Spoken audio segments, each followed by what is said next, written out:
Steven Spielberg claims this caped crusader was robbed of an Oscar nomination. And the Oscar goes to The Dark Knight. And the Oscar goes to Heath Ledger in The Dark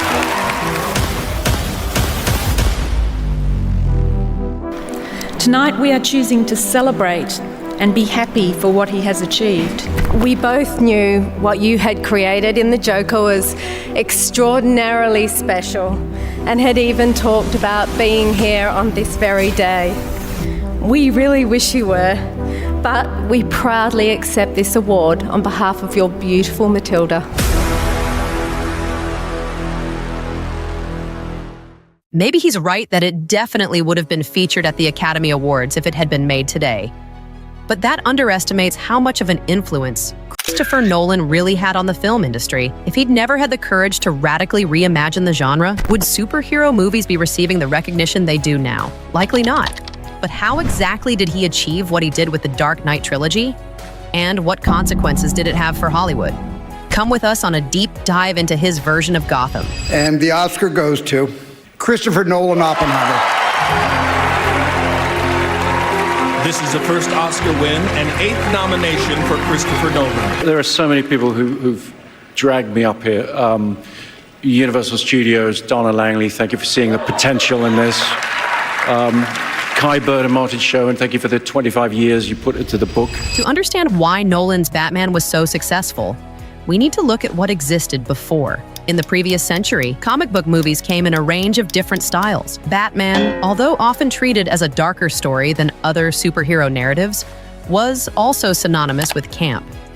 This might be down to the popularity of ABC's Batman series in the 1960s. Here, Adam West played the Caped Crusader, and the series was about as camp and silly as you could get.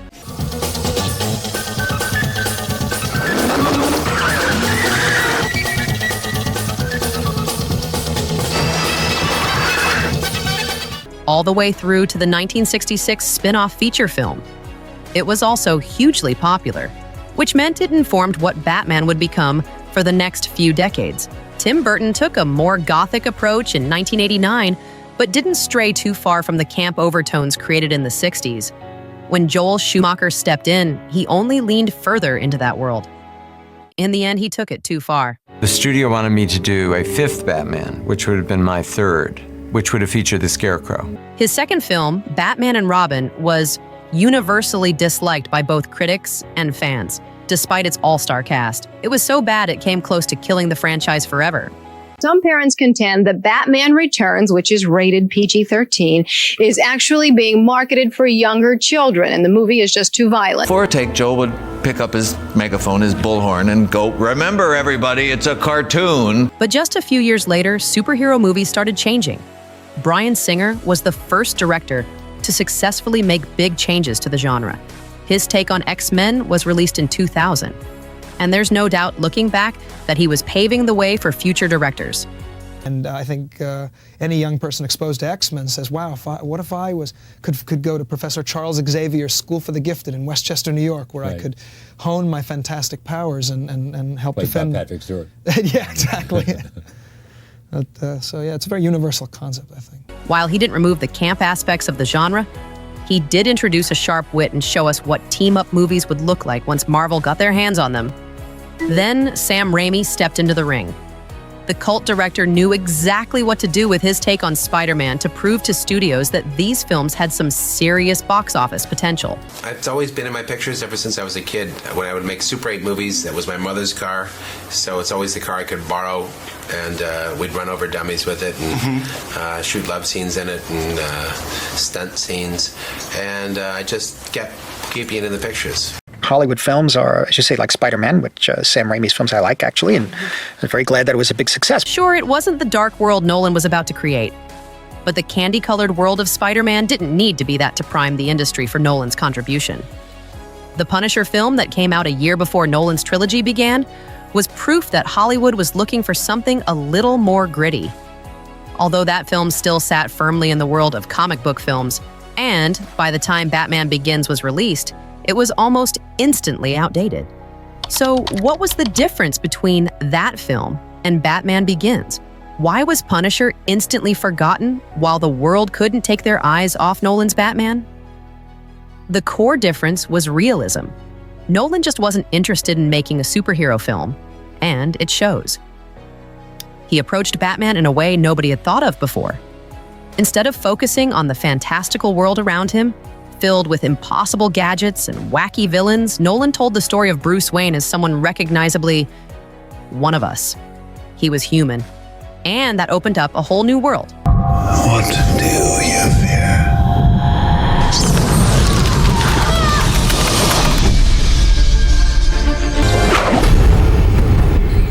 He's here.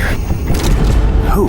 The Batman. This was the first big movie in the franchise that had completely ignored Adam West's character. But that's not to say Nolan had no influences at all. They were just completely different. His version clearly has its roots in Frank Miller's comic Batman, Year One. But instead of turning to comic book movies, Nolan looked to Michael Mann's crime thrillers as blueprints for his new Gotham. This was a whole new world for the character, one a lot more recognizable to us. It was a city we knew, industrial, grimy, and ruled by criminals. It's a nightmarish world, but not more than a step away from the one we know. So, how do you make Bruce Wayne and Batman fit seamlessly into that world? You've already seen the films, so it may seem obvious now, but this had never been done before and wasn't going to be easy to achieve. This is where Nolan and his co-writer, David S. Goyer, hit on a masterstroke. It is, but I think there was a feeling from the studio, I guess, that the direction the previous franchise the previous version of the franchise had gone was extremely stylized and had kind of run its course. Yeah. I think you've got to let a bit of time pass before you do something that refreshes it and kind of reinvents it. And that was the first time that I ever saw a Batman that I personally found to be a truly fascinating. The key to it all was fear. This had always been a part of Batman's narrative, but nobody had leaned into it like this before. They wrote it into the script in a completely new way by tying it up into Bruce Wayne's trauma. This time, his parents had been outside the theater where they lost their lives for a reason. And it was, in a way, Bruce's fault. They'd stepped out because young Bruce was afraid of the bats on stage. Finally, we had a complex and realistic cause for Bruce's need to fight crime. He was no longer just a superhero dressing as a bat to scare bad guys. He was a man actively trying to process his trauma, guilt, and fear by using his phobia to do something he saw as a good deed. He knew he couldn't undo his parents' death, but maybe he could use the fear to save lives instead of ending them. He needed to turn his own fear on his enemies. This key unlocked everything for them. They had given the audience a reason to believe in a superhero who wasn't exceptional. We connected to the human in him. He was a man with flaws who fitted perfectly into a Gotham with complicated morality and difficult decisions that couldn't be solved with wacky gadgets. And now we got to watch how he overcame all of that. This was no ordinary Batman, launched into a story with everything he needed to win. He had to learn to be a superhuman. It was hard for him. Just like the rest of us, he would try and fail. And when he fell, he needed to get back up again. He needed to believe he could do it and put the effort in to get there. Like the Batman of the past, he was born into wealth. And there's no doubt that helped. But he couldn't rely on that alone, not in the world Nolan created. He's dark in that he's driven by very negative emotions. You know, his cause comes from a promise he makes to his parents after their murder. Yeah. To rid the city of the evil that took their lives, and a great sense of guilt that he was in some way responsible for their deaths because it was his inability to control his own fears. Anyone watching knew that, with the right drive, any of us could do what we were watching this Bruce do. Nolan backed that up in his casting choices. He did away with the character actors brought in for past projects. He gambled correctly on his previous collaborator and rising star, Christian Bale, to play a distinctively brooding Batman and suave but unshowy Bruce Wayne. Then he surrounded him with veteran thespians known for their complex characterization. Michael Caine, Gary Oldman, Liam Neeson, and Cillian Murphy were a powerhouse team. And he topped it all off with darkly spectacular practical effects. It was a hit with fans, so when it came to making the next one, Nolan knew he wanted to stay firmly in the Gotham he'd created, but he had no idea just how successful his follow-up would be. Nobody did. Even before The Dark Knight was released, the team involved was changing the way Hollywood worked with the marketing for the film. They began a whole year before the film's release date, and it became one of the most successful and virality campaigns the industry had ever seen. There was a reason it worked as well as it did. The creators weren't content with just putting out a few commercials during prime time. They constructed a full alternate reality game that spanned both online and real-world adventures. Players were taken on scavenger hunts through Chicago, or got involved with Harvey Dent's campaign rallies, and even got to see the bat signal projected across real skylines in their actual cities. What does this have to do with the film, you ask? It was a stroke of genius. By the time the movie came out, its biggest fans weren't just ready to watch it, they were actually part of it. They knew those characters personally. They'd voted for Harvey Dent. They helped steal the school bus that the Joker used as his getaway vehicle. They were fully invested in a way that no other movie could hope to inspire in its audience. It was no longer something to watch. It was an experience. In the middle of the celebration of the upcoming release, a tragedy struck when the death of the film's new star was announced. 28-year-old Heath Ledger, the newest face of the Joker, had died in his New York apartment. There's no doubt this brought an extra audience to the film. But it wasn't just his death that did it. Nolan had created the space needed for Ledger to give a breathtaking performance in the role. This was a new kind of Joker, one the world had never seen before. He wasn't wacky, clowning his way through attention-seeking stunts. Heath Ledger's Joker matched Nolan's vision. He was fascinated by human nature, especially fear. Suddenly his stunts didn't seem so silly anymore. They were big and bold, designed to strike terror into the hearts of the largest number of people possible. He was playing Batman's game, and it was no laughing matter. Heath Ledger's performance and the film as a whole were universally praised and became the first superhero movie in history to earn over $1 billion at the box office. By the time The Dark Knight Rises was released, Nolan had already made an irreversible mark on Hollywood's approach to comic book films, but it wasn't always a good thing. While the Dark Knight trilogy tapped into something the people wanted to see, it wasn't exactly the right mold for every superhero, but studios were desperate for another hugely successful gritty origin story. They didn't realize that what Nolan was doing was more complex than that. The first movie to really reveal this was 2013's Man of Steel.